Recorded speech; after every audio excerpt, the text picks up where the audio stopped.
नमस्कार मित्रो, आपण बघतोय महार वतनाची सिरीज। आज बघणार आहोत महार वतनाच्या जमिनीचे केस लढताना आपल्याला रिग्रांटच्या आधीचे 7 बारे लावावे लागतात, कारण त्याच्यावर महार वतन सिद्ध होतं। पण प्रॉब्लेम काय होतो, जेव्हा तुम्ही केस लढायला जाता तेव्हा तुमच्या पुढे जो 7 बारा येतो 1959च्या आधी किंवा 1958च्या आधीचा 7 बारा येतो, त्याच्यामध्ये 2 प्रकारचे 7 बारे असतात। पहिला प्रकार आहे विठू गेनू महार व इतर 15 असा एक 7 बारा असतो, किंवा दुसरा प्रकारचा 7 बारा असतो समस्त महार समाज असं दुसऱ्या प्रकारचा 7 बारा असतो। आता पहिला असो किंवा दुसरा असो, कुठल्याही प्रकारचा 7 बारा असला तरी अडचण आहे। काय अडचण आहे? कारण आज जर तुम्हाला दावा दाखल करायचा आहे 1958 मधील 7 बाऱ्याच्या आधारे तुम्ही जमिनीचं क्लेम करणार आहात, तर ते जे कोणी विठू गेनू महार प्लस 15 म्हटलं ना, तर हे जे 15 आहेत, हे 15 कधीचे 1958चे, हे 15 जे आहेत ते 15 लोकांची नावं आणि त्यांचे आजचे वारस शोधावे लागेल आणि त्यांना दाव्यामध्ये पक्षकार करावा लागेल।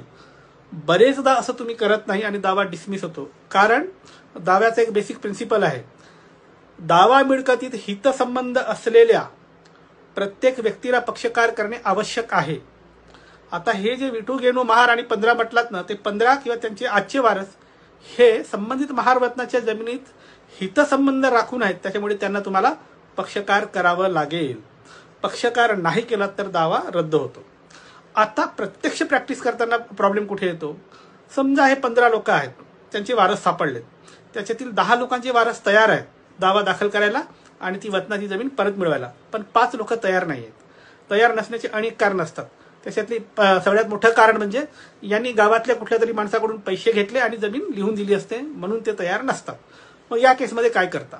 या केसमध्ये जे तुम्ही दावा दाखल करता किंवा तयार करता, तेव्हा जे तयार आहेत लढायला त्यांना वादीमध्ये ठेवायचा आणि जे तयार नाही आहेत त्याला प्रतिवादीमध्ये त्यांची नावं ठेवून एक पॅरा लिहायचा की अमुक अमुक प्रतिवादी क्रमांक या नंबरपासून प्रतिवादी क्रमांक त्या नंबरपर्यंत, समजा प्रतिवादी क्रमांक 9 ते प्रतिवादी क्रमांक 14 हे 5 लोक सदर दावा मिळकतीत हितसंबंध राखून आहेत, तरी त्यांच्या विरुद्ध आम्हाला सदर दाव्यात कुठलीही प्रेयर किंवा कुठलीही मागणी करायची नाही। हितसंबंध असल्यामुळे त्यांना आम्ही नाममात्र प्रतिवादी बनवलेलं आहे असं लिहायचं। म्हणजे काय, या 5 प्रतिवादींच्या अगेन्स्ट आपण कुठलंही रिलीफ मागत नाही हे दाव्यात लिहायचं। म्हणजे त्यांना नोटीस सर्व होईल, नोटीस येईल, त्यांचं काही म्हणणं असेल तर ते सांगतील किंवा नाही सांगितलं तर एक्सपार्टी होईल।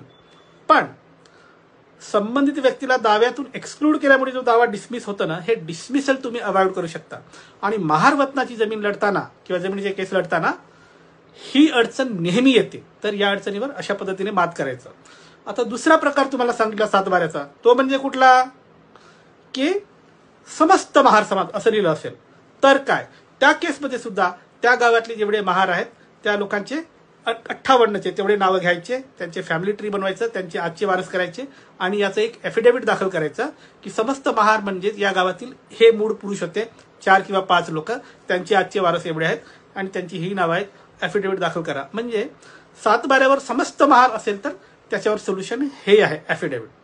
थोडक्यात महार वतनाची जमिनीच्या अनुषंगाने केस लढताना हे जे 2 वेगवेगळे 7 बारे येतात की विठू गेनू महार व 15 असं आलं तर काय करायचं ते तुम्हाला कळलं असेल, किंवा समस्त महार लिहून असेल 7 बाऱ्यावर तर त्याचं फॅमिली ट्री बनवून ॲफिडेव्हिट देऊन तुम्ही कशा पद्धतीने केस लावू शकता याची सुद्धा माहिती दिली।